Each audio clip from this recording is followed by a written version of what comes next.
Bonjour tout le monde, j'espère que vous allez bien. On se retrouve aujourd'hui pour une nouvelle vidéo qui va porter sur le budget d'une de mes abonnées. C'est une rubrique que je fais régulièrement, j'essaye de faire au moins une fois par mois le budget de l'un de mes abonnés. Ça peut être soit de partager des conseils si la personne me les demande, soit de simplement partager avec ma communauté la situation de la personne en question. Tout simplement parce que l'argent c'est quand même quelque chose d'assez tabou, que parfois on ne sait pas forcément comment les autres font, comment les autres gagnent leur vie, comment les autres dépensent leur argent. Le but ce n'est jamais de faire un tuto, de vous dire de faire pareil que la personne ou quoi que ce soit, parce que chaque situation est très différente et justement je trouve que plutôt que de faire une vidéo pour dire comment vous devez épargner si vous gagnez tant, etc., alors que c'est pas forcément pertinent parce que chaque personne va avoir ses propres contraintes, ses propres privilèges, etc., et j'essaye de partager tout simplement plein de profils différents. Parfois vous pourrez vous identifier à des profils, parfois c'est juste intéressant de voir comment d'autres personnes font et je trouve que c'est dans tous les cas toujours intéressant de parler des sujets qui sont quand même assez tabous. Et bien évidemment le but c'est vraiment pas de juger les gens ni de se sentir jugé soi-même. En fait vraiment là c'est le partage d'une personne.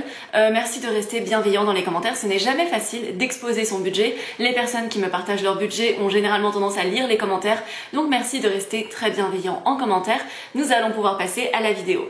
Alors l'abonnée qui m'a envoyé son budget s'appelle Alice, elle a 25 ans, elle est infirmière dans le 56 et elle habite avec son compagnon. La particularité de son cas, de son budget, c'est qu'elle va travailler en CDD dans un centre de rééducation, mais que ça va être assez variable au niveau du nombre d'heures qu'elle fait, ça va dépendre des remplacements, etc. Enfin il y a beaucoup de variables qui entrent en jeu et du coup elle fait de l'intérim à côté pour pouvoir compléter ses revenus et pour pouvoir mettre le plus d'argent de côté possible, puisqu'elle a un projet avec son copain de faire un PVT en Australie.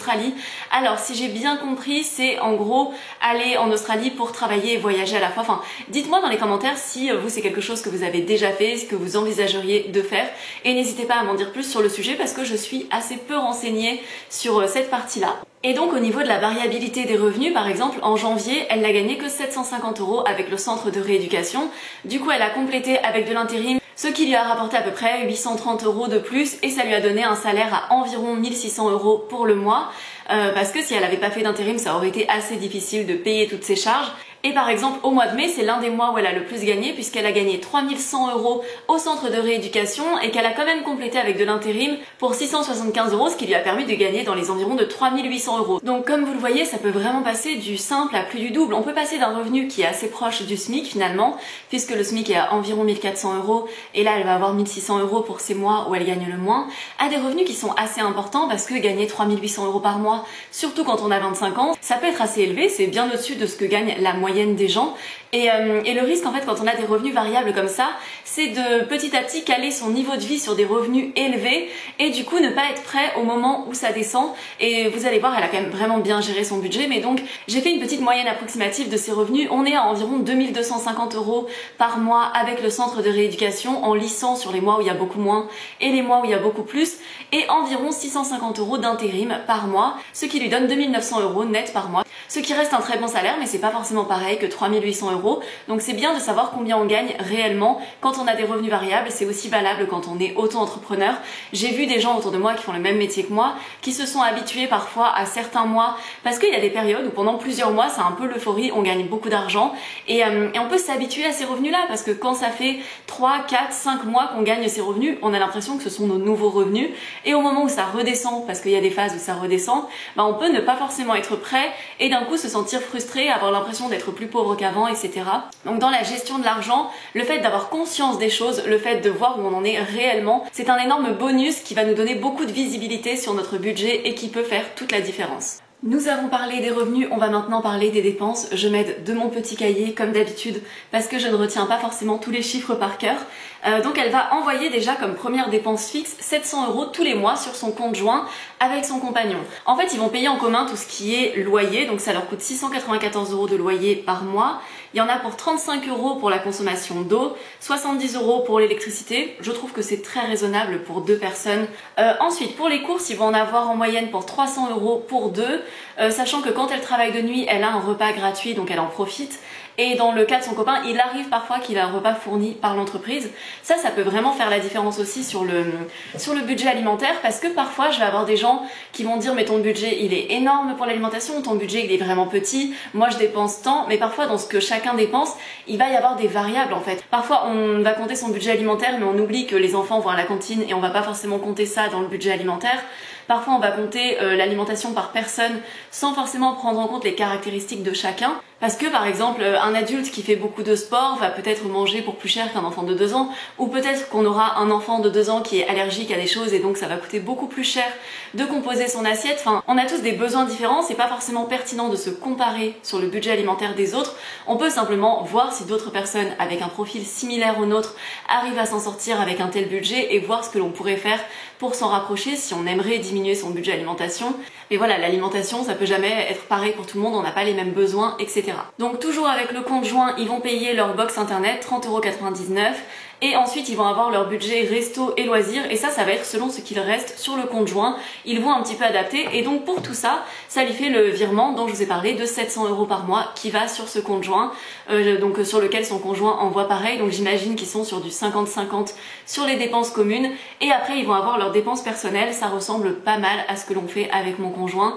Puisqu'on a globalement des revenus assez équivalents, c'est notre organisation. Je sais que ça c'est toujours un budget très spécifique, moi je suis pas forcément sur le 50-50 s'il y a des différences de revenus, encore plus s'il y a un couple dans lequel il y a des enfants et que l'un des parents reste à la maison, pour moi c'est vraiment plus juste de faire quelque chose qui soit au prorata, mais même plus de faire quelque chose qui fasse en sorte que si un jour le couple se sépare, que chacun puisse repartir avec la même richesse que l'autre, tout simplement.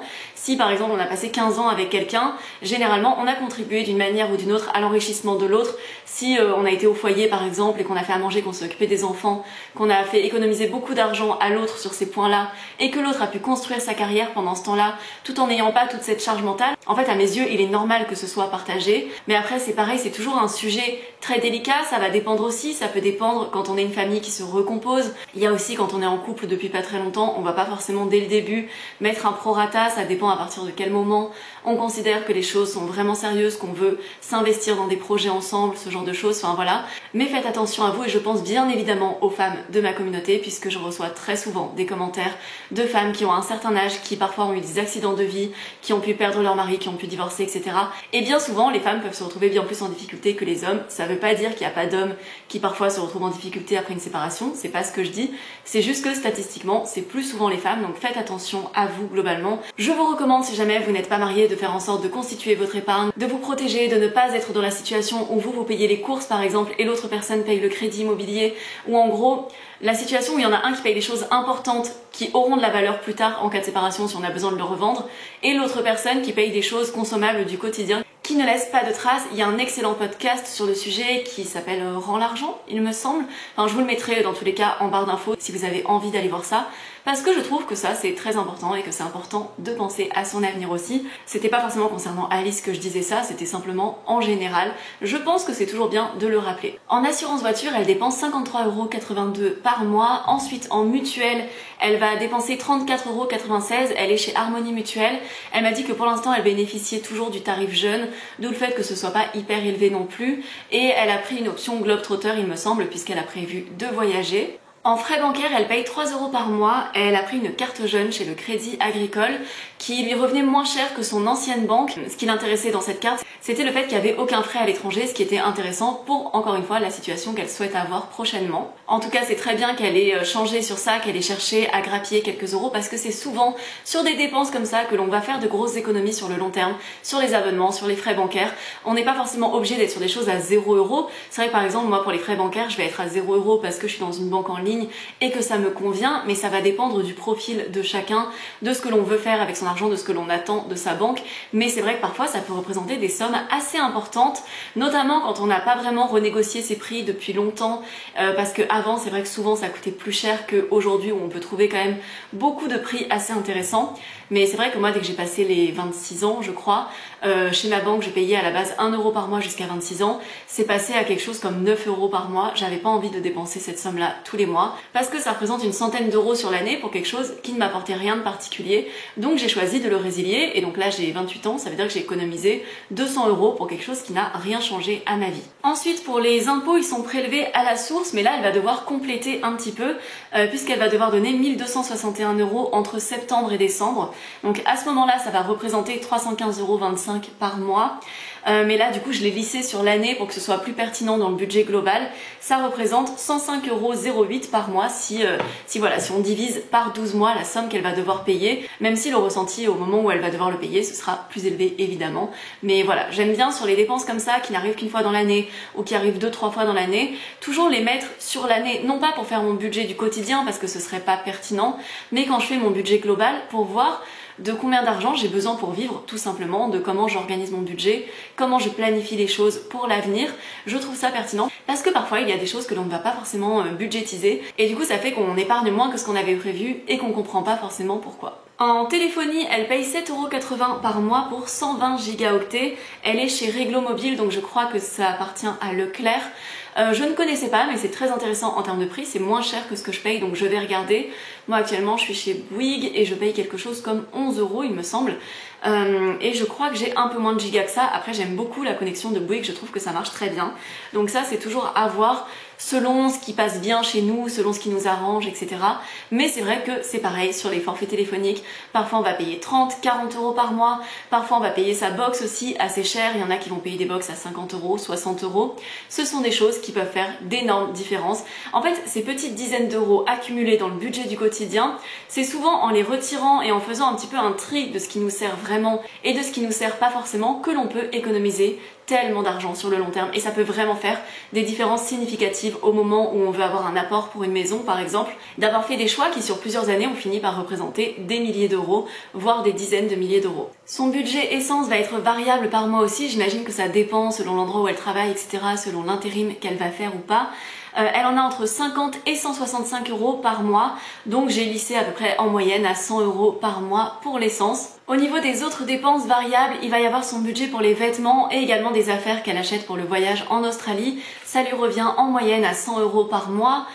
Il va y avoir son budget vacances, puisque globalement ils aiment bien partir au moins une fois en vacances par an. Cette année ils sont allés en Laponie. C'est quelque chose sur lequel ils pourraient faire des économies s'ils ne le faisaient pas, mais pour eux c'est important et ça leur fait plaisir, donc ils prennent ce budget. Il y a toujours aussi une part de choix dans le budget, de choses qui certes pourraient nous faire économiser beaucoup d'argent, mais bien sûr il faut faire en fonction de ce qui nous convient à nous, et parfois des dépenses qui vont paraître superflues à d'autres personnes peuvent être hyper importantes pour nous. Donc là par exemple pour les voyages ça revient à 270 € par mois, ce qui au final ne l'empêche pas d'épargner, ne l'empêche pas de bien gérer son budget, donc elle a totalement raison d'en profiter. En budget plaisir, elle en a pour 10 € par mois. Il va y avoir son budget aussi restaurant, en dehors de ceux qui font en couple, elle en fait pas très souvent. Ça lui revient à 10 € par mois. Donc en fait, à chaque fois, là, toutes les sommes que je vous donne, c'est lissé sur l'année. C'est pas juste aller trouver un resto à moins de 10 € pour le mois et aller manger là-bas. C'est simplement que des fois, elle va pas manger au resto pendant 3 mois.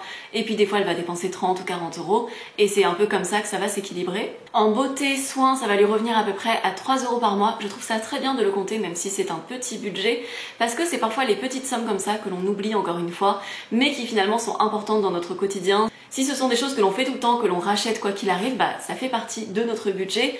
Et c'est vrai que sur des choses comme ça qui vont coûter, je sais pas, on va acheter un mascara à 10 € une fois de temps en temps, c'est pas quelque chose qu'on achète tous les mois, mais ça finit par représenter un budget au bout d'un moment. J'ai prévu de vous faire une vidéo d'ailleurs sur le sujet du budget beauté quand on est plutôt frugaliste, minimaliste, parce que c'est quelque chose que vous me demandez énormément. Donc je ferai une vidéo assez prochainement sur le sujet. Ensuite, au niveau des transports, elle dépense 10 € par mois, donc elle est véhiculée, donc ça va être son budget qui a été compté dans l'essence, l'assurance voiture, etc. Mais elle va avoir un budget supplémentaire si je sais pas, elle prend le bus ou peut-être le train pour aller quelque part. Ensuite, au niveau des soins médicaux, elle paye 13 € par mois, lissé sur l'année encore une fois. Coiffeur, 7 € par mois. Il va y avoir son budget cadeau qui lui revient à 18 € par mois. Au niveau des frais divers, 10 € par mois. Et elle va parfois avoir des retraits d'espèces et des frais de bureau de change. Et ça lui revient du coup à 25 € par mois en moyenne, lissé sur l'année encore une fois. ce qui nous donne donc 1480,66 € de dépenses mensuelles, sachant que là, dans son budget, n'ont pas forcément été comptés tout ce qui est, quand on a une voiture par exemple, je trouve que ça peut être bien d'anticiper une mensualité pour le moment où on payera une voiture, dans le sens où ça fait partie de notre mode de vie, parce qu'à un moment on aura besoin probablement de la changer. Alors je me doute que dans sa vision des choses, au niveau de l'épargne qu'elle a, etc., elle prévoit de le prendre de son épargne à un moment ou un autre, mais je trouve que ça peut être bien de le prendre en compte dans notre calcul de ce dont on a besoin pour vivre tout simplement, parce que même si on le désépargne à un moment, c'est une épargne qu'on aura constituée avant, ça peut être intéressant de le constituer. Dans son cas ça va parce que vous le voyez, il y a quand même une certaine marge entre ce qu'elle gagne et ce qu'elle dépense, mais quand on a un budget serré, ça fait partie des gestes que je recommande pour pouvoir avoir un budget sain quand on a une voiture, ou quand on a des animaux de compagnie, ou quand on a des frais qui vont revenir de manière inévitable à un moment ou un autre. Même si on a acheté une voiture qui avait peu de kilométrage, qui va nous durer des années, elle va pas non plus nous durer toute une vie. Généralement une voiture ne tient pas une vie humaine, donc il y a très probablement un moment où on devra la remplacer, et je trouve que ça peut être intéressant de compter ça dans son budget, pas forcément mensuel mais à l'année, parce que si par exemple on prévoit d'acheter une maison, je sais pas, dans 10 ans, peut-être que d'ici 10 ans on aura budgétisé quelque chose, mais qu'à un moment on devra acheter une voiture et que ça nous prendra du budget sur la maison qu'on a prévu d'acheter ou ce genre de choses. Enfin, je trouve que ça peut être bien, après c'est pas obligatoire. Au niveau de sa capacité d'épargne, ça va faire que selon les mois finalement, elle peut passer d'une centaine d'euros pour les mois où elle va gagner 1500, 1600 € à plus de 2000 € de capacité d'épargne pour les mois où elle va gagner beaucoup, d'où l'intérêt de faire son budget un petit peu annuel pour mieux s'y retrouver. Ça lui donne donc du coup une capacité d'épargne moyenne de 1419 € par mois, soit environ 50% de ce qu'elle gagne en moyenne, ce qui est absolument énorme, surtout que c'est en considérant le fait qu'elle se fait quand même plaisir, que elle part en voyage, qu'elle se fait quelques restaurants, qu'il ne se prive pas non plus sur les vêtements, etc. Après ça reste très raisonnable, elle a des dépenses très bien gérées, elle pourrait dépenser bien plus que ça dans plein de postes de dépenses. En fait souvent ce qui fait la différence entre quelqu'un qui dépense pas beaucoup et quelqu'un qui dépense beaucoup, outre les obligations, les charges, etc. qu'on va avoir par rapport à notre situation, ce sont parfois des petits choix qu'on fait sur plein de petites choses qui paraissent insignifiantes, mais qui vont nous faire économiser 2% par là, 1% par là, 3% de nos revenus, etc. Et au final, ça va nous créer une capacité d'épargne beaucoup plus importante. Alors évidemment, l'un des facteurs qui va aider dans cette gestion budgétaire, pour dépenser moins de 1500 € par mois, sachant qu'ils partent en vacances, etc., ça va être le loyer qui n'est pas élevé. 700 € de loyer pour deux, c'est évidemment très avantageux. Ça lui permet de dépenser 350 € par mois pour le loyer. Donc évidemment que ce sera pas forcément possible pour une personne qui habite seule à Paris et qui va payer, je sais pas, 800 ou 1000 € de loyer par mois pour un petit appartement. Mais après il y a une part de choix aussi, dans le sens où ils auraient pu se dire on est deux, on a des bons salaires, on peut très bien se prendre une maison ou un grand appartement ou quelque chose de luxueux, etc. et dépenser, je sais pas, 700, 800 € chacun. Il y a toujours aussi cette part de choix, et même quand on est à Paris, ça dépend bien évidemment de notre situation, de nos préférences, si on a des enfants ou pas, mais quand on est seul par exemple et que du coup on peut pas forcément avoir le partage de loyer avec quelqu'un, on peut partir sur la colocation, on peut partir sur la colocation intergénérationnelle. Il y a une de mes cousines qui avait fait ça via une association, elle avait pu le faire jusqu'à ses 30 ans, parce que je crois que c'était plus accessible après 30 ans, mais elle faisait de la colocation avec une personne âgée. Ça lui coûtait, il me semble, 350 € par mois aussi, du coup, donc la même part que ce que Alice paye chaque mois. Et elle habitait dans un appartement qui était vraiment sympa, avec une personne âgée qui était très sympa. Ça permettait pour la personne âgée de pas forcément être isolée parce qu'elle n'avait pas vraiment de famille qui lui rendait visite, etc. Donc ça lui permettait de faire de temps en temps des repas ensemble, d'avoir de la compagnie. Si jamais un jour, je sais pas, la personne faisait un malaise, avait besoin d'aide, etc., ça veut dire que ma cousine était là pour appeler les secours, pour l'aider. Et il y a des solutions qui existent aussi. Bien sûr, c'est pas pour tout le monde et on n'a pas forcément un caractère qui se prête à la colocation. Enfin voilà, ça va dépendre de chaque situation, mais parfois on peut piocher dans les astuces des autres, et c'est pas parce que notre situation est facilitée par des facteurs externes qu'on n'a aucun mérite dedans. Ils auraient pu se prendre une maison avec piscine, avec vue sur la mer ou je sais pas trop quoi, parce qu'ils ont des bons salaires et se dire on se fait plaisir. Ils le font pas non plus, ils ont choisi quelque chose de très raisonnable pour épargner pour leur projet. Au niveau de son épargne actuelle, donc encore une fois le petit cahier, elle va avoir 1686,40 € sur son livret jeune, dont elle pourra encore profiter pendant environ un an, je pense. Il me semble que ça s'arrête à 26 ans, je ne suis pas sûre. N'hésitez pas à me le dire si je me trompe sur ça. Sur le livret A, elle a 23 615,70 €, donc je pense qu'elle a dû atteindre le plafond. Je sais plus à combien est le plafond du livret A, je crois que c'est aux alentours de 22 500, quelque chose comme ça. et donc elle a dû laisser se cumuler les intérêts pendant quelques temps, ce qui fait que ça permet d'aller au-delà. Parce que oui, des fois on me pose la question, vous pouvez sur vos livrets, etc., vous n'êtes pas obligé de retirer les intérêts quand vous atteignez le plafond, vous pouvez les laisser se cumuler et ça permet du coup avec le temps de pouvoir profiter du plafond bien au-delà. C'est intéressant pour certains livrets. Elle va avoir un LDDS, donc livret développement durable et solidaire, social. Je sais jamais à quoi correspond le S. C'est pas la première fois que dans la vidéo je me pose la question. Peut-être qu'un jour je m'en rappellerai, je ne sais pas. Mais en tout cas, c'est le même rendement que le livret A. Ça va jusqu'à 12 000 euros et là elle a 12 571,85 euros. Donc c'est pareil, elle a dû laisser les intérêts se cumuler dessus. Elle a un livret d'épargne populaire donc qui est à 10 499,88 euros. Je pense qu'il y a des chances qu'elle n'y soit plus éligible d'ici quelques temps avec les revenus qu'elle a. Je ne suis pas sûre, je peux me tromper, mais c'est soumis à des conditions de revenus, enfin par rapport à l'imposition, etc. Je sais plus exactement. Je sais que moi je n'y étais pas éligible quand j'ai regardé, mais après ça va dépendre des revenus. En tout cas, si vous avez la possibilité, le livret d'épargne populaire c'est super intéressant, ça a un super rendement pour le moment. Ça a un petit peu baissé en termes de rendement, mais ça reste très intéressant. Et c'est pareil, vous pouvez dépasser le plafond. Le plafond c'est 10 000 euros, elle a pu le dépasser avec les intérêts. Vous les laissez se cumuler et c'est vraiment intéressant pour un placement qui est sans risque. Et c'est rare qu'on ait un bon rendement et peu de risques, donc voilà, c'est quand même intéressant. Elle a un CEL, je crois que c'est compte épargne logement, je crois. Mais du coup dessus elle va avoir 12 614,53 euros et elle a un PEL sur lequel elle met le minimum chaque mois.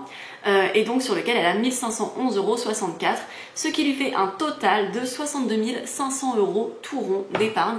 Vraiment c'est fou que ce soit tombé sur une somme toute ronde avec tous ces centimes. Mais donc ça lui fait évidemment une sacrée épargne. En sachant que tout ce qu'il y a sur le compte épargne logement, justement le CEL, les 12 614,53 euros, ils sont pour l'épargne du voyage en Australie, le but étant de ne pas toucher au reste. Pour constituer une telle épargne, il y a eu différents facteurs. Déjà, il y a le fait que ses parents lui ont toujours mis 20 euros de côté par mois sur son livret depuis qu'elle était petite jusqu'à ses 20 ans. Donc évidemment, ça lui a permis de mettre un peu d'argent de côté. Ça représente pas la totalité de ce qu'elle a, hein, bien loin de là. Mais c'est vraiment quelque chose que je vous recommande si vous avez des enfants. C'est vraiment le pouvoir de l'épargne cumulée, c'est que c'est une petite somme qui sur le moment ne vous coûte pas forcément énormément. Alors je sais que 20 euros ça peut être beaucoup selon notre situation. On peut bien évidemment mettre moins. On peut adapter selon ses revenus, on peut parfois mettre 10 euros, parfois mettre 5 euros, parfois si on a une prime, essayer de mettre un peu plus, enfin, si on en a envie bien évidemment. Mais je trouve que ça peut être intéressant pour aider son enfant à avoir une petite somme de côté au moment où il atteint la majorité et aussi que ça peut lui permettre de voir l'effet cumulé de l'épargne parce que ça permet d'avoir quand même quelques milliers d'euros de côté pour un effort qui a été minime on va dire chaque mois. Je trouve que ça peut vraiment être bien, mes parents ont fait ça aussi quand j'étais petite et j'étais très contente à 18 ans d'avoir de l'argent de côté. Il n'y avait pas que l'argent que mes parents m'avaient mis de côté, il y avait d'autres choses mais en tout cas ça m'avait bien aidé pour la suite. Ensuite à 18 ans elle a commencé à travailler à côté de ses études en tant qu'agent d'entretien dans une maison de retraite. Donc elle travaillait pendant les week-ends et les vacances scolaires, ce qui lui permettait de mettre de l'argent de côté aussi. Ensuite elle a été prise au concours d'infirmière et elle a pu faire ses études à côté de chez ses parents, ce qui fait qu'elle a continué de vivre chez eux. Ses parents ont toujours considéré que c'était tout à fait normal de la soutenir pendant ses études et de l'accueillir. Je sais que ça peut être un privilège parce que tout le monde n'a pas forcément des bonnes relations avec ses parents. Tout le monde ne peut pas forcément non plus vivre chez ses parents pendant ses études ou quoi parce que c'est pas forcément géographiquement possible. Parfois nos parents peuvent avoir plus de difficultés financières, enfin ça dépend encore une fois totalement des situations, mais en tout cas dans la sienne ça lui permettait de pouvoir profiter de cet avantage qu'elle avait. Et après, pendant une partie de ses études, elle avait cumulé suffisamment d'heures en travaillant pour pouvoir toucher le chômage à un moment où elle ne pouvait plus travailler. Et elle a ensuite pu faire ses stages qui étaient rémunérés, etc. Ça lui a permis de mettre pas mal d'argent de côté aussi. Et donc ça fait 3 ans qu'elle est indépendante de ses parents financièrement, que donc elle paye ses charges, etc. elle-même. Et ça lui permet quand même de mettre beaucoup d'argent de côté, puisqu'en fait, avec la capacité d'épargne de 1419 euros qu'elle a actuellement, on se rend pas forcément compte de la somme quand on la dit comme ça sur un mois. Mais sur 3 ans, par exemple, ça représente plus de 50 000 euros.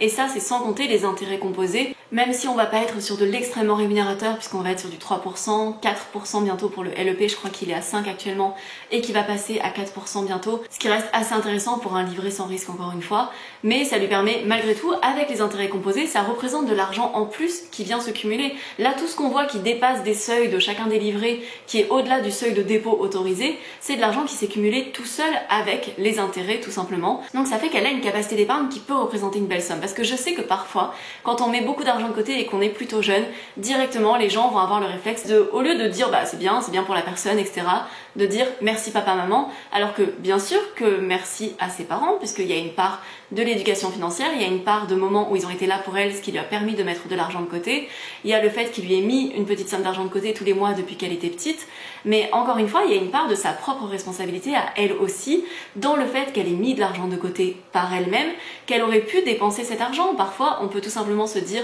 je suis hébergée chez mes parents, ça veut dire que mon argent que je touche chaque mois, on peut se dire que c'est de l'argent qu'on peut utiliser comme on le souhaite, comme argent de poche, et ne pas le mettre de côté, ou se faire des super voyages, ou plein d'autres choses. Donc bien sûr qu'avec l'argent c'est toujours plus compliqué que si quelqu'un fait quelque chose, moi je peux faire pareil, parce que non, chaque situation est différente, encore une fois, avec chacun ses privilèges, ses contraintes, et on en a sur différents niveaux. Il y en a bien évidemment qui en ont plus que d'autres, mais ce que je veux dire c'est qu'on peut pas retirer le mérite d'une personne par rapport à la situation dans laquelle elle s'est trouvée, parce qu'il y a aussi une part de mérite personnel. Et donc pour revenir globalement sur son budget, vraiment il est très bien géré, il y a l'impact de ses choix, de sa gestion, qui fait que réussir à épargner 50% de ses revenus c'est évidemment énorme. C'est pas forcément nécessaire, hein. On n'est pas obligé d'épargner autant d'argent, on n'a pas forcément non plus la possibilité, parce que évidemment qu'elle a des revenus qui sont quand même confortables, qui sont au-dessus de la médiane, et que si elle gagnait 1400 € par mois, elle pourrait bien évidemment pas épargner 50% de ses revenus, en tout cas pas avec son mode de vie actuel, mais elle a évidemment adapté son mode de vie à ses revenus et elle vit de manière très raisonnable. Peut-être que si elle gagnait 1400 € par mois, il y aurait des dépenses qu'elle aurait en moins. Enfin déjà elle aurait payé moins d'impôts, elle aurait peut-être dépensé moins en voyage, en vêtements, en restaurant, etc. Et elle pourrait épargner quand même un peu d'argent, parce que je pense qu'avec sa manière de gérer son argent, il y aurait probablement des choses qu'elle payerait en moins qui lui permettraient d'épargner un peu plus. Mais ça veut pas dire que c'est facile pour une personne avec une situation différente qui gagne 1400 € par mois d'épargner. Bien évidemment, ce n'est pas du tout ce que je dis. Au niveau de ce que je pourrais conseiller sur sa gestion budgétaire, je trouve qu'elle est déjà excellente, qu'il n'y aurait pas grand chose à dire. Je pense peut-être au niveau des placements que ça pourrait être intéressant de varier un peu au niveau des supports de placement. Je sais pas dans combien de temps elle veut partir en Australie, mais par exemple c'est vrai que le CEL c'est un rendement qui est très très bas. Ça pourrait être intéressant de partir, si on veut rester sur quelque chose de sécurisé, avec de l'argent qui est disponible pour le moment où on en a besoin sur un compte à terme. C'est quelque chose que souvent on connaît pas tant que ça. Moi je ne connaissais pas jusqu'à il y a quelques années, et j'en ai ouvert un l'année dernière je crois, parce que j'avais dépassé les plafonds de mon livret A, et parce que j'aime garder de l'épargne de manière accessible pour mes projets. J'ai ouvert un compte à terme, je crois qu'à ce moment-là, moi c'était 3,5% brut. C'est important de compter le brut parce que du coup en net ça fait un peu moins au niveau des rendements. Et je crois qu'actuellement c'est 3,25, donc ça reste assez élevé. Enfin en tout cas chez Boursorama, je sais pas chez les autres. Je suis pas sponsor par Boursorama, d'ailleurs ça s'appelle plus Boursorama, ça s'appelle Boursobank maintenant, mais en tout cas voilà, ça peut être intéressant. C'est de l'argent qu'on place en fait, auquel on ne peut pas toucher pendant une période définie. Enfin si en soi on veut le retirer, on le retire, c'est juste que on ne touche pas les intérêts dessus, et que le but du truc c'est de toucher les intérêts, mais on peut placer sur des périodes différentes. Donc chez Bourso c'est 12 mois ou 18 mois. Il y a d'autres banques dans lesquelles ça peut être 6 mois, il y a des endroits ça peut être 3 mois, il y a des endroits ça peut être 2 ans, etc. On va généralement avoir un rendement plus intéressant par an si on le laisse plus longtemps. Après c'est évidemment à voir pour dans combien de temps on a besoin de cet argent. Après on peut partir sur des supports plus risqués si on le souhaite, même s'il reste parfois des choses assez sécurisées dans le risqué. Je fais pas de conseils en investissement personnel, déjà j'essaie de gérer mon propre argent comme je peux, donc je vais pas donner des conseils aux autres sur comment on investit son argent, mais je trouve que ça peut être bien de varier un petit peu et de voir s'il n'y a pas de l'argent dont on n'a pas forcément besoin maintenant, qu'on pourrait placer sur des supports qui peuvent être plus rémunérateurs. On peut y aller progressivement en mettant 100 € par mois, 200 € par mois. Le but c'est pas de mettre de l'argent dont on a besoin maintenant, parce que ce serait pas intéressant si à un moment on en a besoin et qu'il s'avère que le marché est bas à ce moment-là. Mais je trouve que voilà, ça peut être intéressant d'aller sur des choses qui peuvent avoir du 5, 8, 10% et de varier tout simplement. C'est pas obligatoire, on peut très bien juste épargner, avoir un profil d'épargnant très sécurisé, se constituer un apport, acheter une maison un jour et d'avoir quelque chose d'assez sécurisé. On n'est pas obligé d'aimer le risque, on peut très bien juste épargner de l'argent, se constituer les choses doucement mais sûrement aussi, voilà. Enfin, moi j'ai décidé de varier et je trouve que c'était plutôt intéressant, mais chacun son choix concernant son argent. De la même manière que j'ai parfois des gens qui vont venir dans mes commentaires me dire que je gère mon argent de manière pas assez risquée et que du coup je pourrais gagner beaucoup plus, etc. C'est pas forcément mon but avec mon argent non plus, donc voilà, je conçois totalement que chaque personne soit différente sur ça. Et moi je pense que vraiment la priorité c'est de savoir épargner, c'est de savoir vivre avec ce que l'on gagne, c'est de réussir à vivre en dessous de ses moyens. Et pour moi ça va beaucoup plus aider que parfois être assez tête brûlée avec son argent, prendre des risques pour avoir quelque chose qui va avoir un rendement énormissime Et parfois mettre tout l'argent dont on avait besoin dans des supports hyper risqués, etc. c'est pas du tout ce que je recommande, mais après, chacun fait ce qu'il veut. Donc voilà pour mon opinion sur son budget. Merci encore à Alice de nous l'avoir partagé, je suis sûre qu'il pourra intéresser des gens. Je sais qu'il y a des personnes entre 20 et 25 ans qui regardent ma chaîne aussi, et que ça peut être intéressant pour eux de voir les options qui peuvent s'ouvrir à eux, selon les revenus qu'ils vont avoir, selon les choix qu'ils peuvent faire aussi, parce que je trouve que c'est au moment où on a le moins de charges obligatoires que l'on peut avoir le plus de choix, parce que c'est le moment où on peut se dire est-ce que je prends une voiture ou pas, est-ce que je choisis de prendre un appartement qui soit proche d'une gare pour me permettre de pas avoir de voiture, etc. Est-ce que, je sais pas, je prends plutôt une colocation, un appartement solo? Quel est l'impact des choix que je fais aujourd'hui sur le long terme si je compte sur 5-6 ans? Qu'est-ce que ça va représenter d'avoir fait des économies de 100 € par-ci, 200 € par-là, etc. Enfin, je trouve que ça peut toujours être intéressant. Donc voilà, merci encore à Alice. Si jamais vous voulez m'envoyer votre budget, n'hésitez pas à le faire. Sachez juste que j'en reçois énormément et que je n'arrive pas à répondre à tout le monde, et que de temps en temps je fais un peu une mise à jour où du coup je repars sur une nouvelle base, on va dire, où je me base sur les nouveaux mails que j'ai reçus, parce que quand il y en a que j'ai reçus il y a 1 an et demi, je sais que la situation a pu changer entre temps, donc j'aime pas forcément recontacter les gens plus tard. Donc si vous m'avez déjà envoyé votre budget il y a longtemps, n'hésitez pas potentiellement à me le renvoyer, l'actualiser, etc. Sachant que bah voilà, je reçois des dizaines de mails par mois, je fais environ 1 à 2 vidéos budget abonné par mois, donc forcément je ne peux pas faire tout le monde, et j'essaye de choisir des cas assez différents de ce que j'ai déjà pu présenter. Mais si ça vous intéresse, je vous mets le mail en barre d'infos auquel vous pouvez envoyer tout ça. N'hésitez pas à regarder ce que j'ai partagé dans mes vidéos budget abonné pour voir comment constituer votre budget, même pour faire l'exercice pour vous-même. Si vous ne faites pas encore votre budget, n'hésitez pas à vous mettre à le faire, à essayer, à catégoriser tout ça. Vraiment, la visibilité, ça aide sur le long terme. Et voilà, c'est tout pour moi. N'hésitez pas à mettre un like ou un commentaire sur la vidéo. Ça me soutient énormément. Si vous n'êtes pas encore abonné à la chaîne, n'hésitez pas à le faire aussi. Ça vous permet de ne rien manquer sur cette chaîne. On parle de budget et d'alimentation. Parfois d'alimentation, petit budget, on fait des petits crossovers comme ça. Vous pouvez aussi me retrouver sur Instagram, c'est Mûre et Noisette également. Je vous partage dessus beaucoup de recettes du quotidien à petit budget. Voilà, les choses que je mange qui sont pas forcément instagrammables. Dès qu'il y a un bon plan quelque part, enfin souvent je partage tout ça. Et j'ai également un podcast, toujours avec le même nom, sur lequel j'ai posté un épisode récemment. Je poste de manière très irrégulière, mais n'hésitez pas à aller voir si vous aimez les formats podcast. C'est tout pour moi, je vous fais de très gros bisous et je vous dis à très bientôt. Ciao ciao!